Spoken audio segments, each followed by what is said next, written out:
ರಾಷ್ಟ್ರಧ್ವನಿ ನ್ಯೂಸ್ಗೆ ಸ್ವಾಗತ.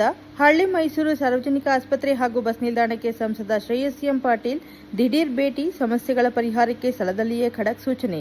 ಹಳ್ಳಿ ಮೈಸೂರು ಸ್ಥಳೀಯ ಸರ್ಕಾರಿ ಸಾರ್ವಜನಿಕ ಆಸ್ಪತ್ರೆ ಹಾಗೂ ಕೆಎಸ್ಆರ್ಟಿಸಿ ಬಸ್ ನಿಲ್ದಾಣಕ್ಕೆ ಹಾಸನ ಲೋಕಸಭಾ ಕ್ಷೇತ್ರದ ಸಂಸದ ಶ್ರೇಯಸ್ ಎಂ ಪಾಟೀಲ್ ದಿಢೀರ್ ಭೇಟಿ ನೀಡಿ ಪರಿಶೀಲನೆ ನಡೆಸಿದರು. ಸ್ಥಳೀಯರ ಅಹವಾಲುಗಳನ್ನು ಆಲಿಸಿದ ಅವರು ಸಮಸ್ಯೆಗಳನ್ನು ಶೀಘ್ರವೇ ಇತ್ಯರ್ಥಪಡಿಸುವಂತೆ ಸಂಬಂಧಪಟ್ಟ ಇಲಾಖಾ ಅಧಿಕಾರಿಗಳಿಗೆ ಸ್ಥಳದಲ್ಲಿಯೇ ಖಡಕ್ ಸೂಚನೆ ನೀಡಿದರು. ಹಳ್ಳಿ ಮೈಸೂರು ಪ್ರಾಥಮಿಕ ಆರೋಗ್ಯ ಕೇಂದ್ರದಲ್ಲಿ ವೈದ್ಯರ ಕೊರತೆಯಿಂದಾಗಿ ರೋಗಿಗಳು ಪರದಾಡುತ್ತಿರುವ ದೂರುಗಳ ಹಿನ್ನೆಲೆಯಲ್ಲಿ ಸಂಸದರು ಆಸ್ಪತ್ರೆಗೆ ಭೇಟಿ ನೀಡಿದರು. ಅಲ್ಲಿನ ಮೂಲಸೌಕರ್ಯ ಹಾಗೂ ವೈದ್ಯಕೀಯ ಸೇವೆಗಳ ಬಗ್ಗೆ ಸಾರ್ವಜನಿಕರಿಂದ ಮಾಹಿತಿ ಪಡೆದ ನಂತರ ಹಾಸನ ಜಿಲ್ಲಾ ಆರೋಗ್ಯಾಧಿಕಾರಿ ಡಿಎಚ್ಒ ಡಾ ಮನೋಹರ್ ಅವರಿಗೆ ಸ್ಥಳದಿಂದಲೇ ದೂರವಾಣಿ ಕರೆ ಮಾಡಿದರು.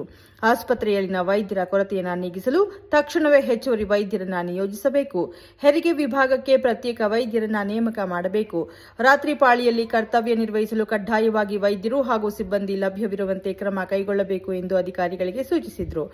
ಆಸ್ಪತ್ರೆಯ ಪರಿಶೀಲನೆಯ ಬಳಿಕ ಅದರ ಮುಂಭಾಗದಲ್ಲೇ ಇರುವ ಕೆಎಸ್ಆರ್ಟಿಸಿ ಬಸ್ ನಿಲ್ದಾಣಕ್ಕೆ ತೆರಳಿದ ಸಂಸದರು ಅಲ್ಲಿನ ಅವ್ಯವಸ್ಥೆ ಮತ್ತು ಮೂಲಸೌಕರ್ಯಗಳ ಕೊರತೆಯನ್ನು ಪರಿಶೀಲಿಸಿದರು. ಪ್ರಯಾಣಿಕರ ಸಮಸ್ಯೆಗಳನ್ನು ಆಲಿಸಿದ ನಂತರ ಕೆಎಸ್ಆರ್ಟಿಸಿ ಹಾಸನ ವಿಭಾಗೀಯ ನಿಯಂತ್ರಣಾಧಿಕಾರಿಗಳಿಗೆ ಕರೆ ಮಾಡಿ ಬಸ್ ನಿಲ್ದಾಣದ ಅಭಿವೃದ್ಧಿಗೆ ಅಗತ್ಯ ಅನುದಾನ ಬಳಸಿಕೊಂಡು ತಕ್ಷಣವೇ ಡಾಂಬರೀಕರಣ ಹಾಗೂ ದುರಸ್ತಿ ಕಾರ್ಯ ಕೈಗೊಳ್ಳಲು ಸೂಚಿಸಿದರು. ಸರ್ಕಾರದಿಂದ ಹೆಚ್ಚುವರಿ ಅನುದಾನ ತಂದು ಹಳ್ಳಿ ಮೈಸೂರು ಬಸ್ ನಿಲ್ದಾಣವನ್ನು ಅತ್ಯಾಧುನಿಕ ಹೈಟೆಕ್ ಮಾದರಿಯಲ್ಲಿ ಅಭಿವೃದ್ಧಿಪಡಿಸಲಾಗುವುದು ಎಂದು ಸಾರ್ವಜನಿಕರಿಗೆ ಭರವಸೆ ನೀಡಿದರು.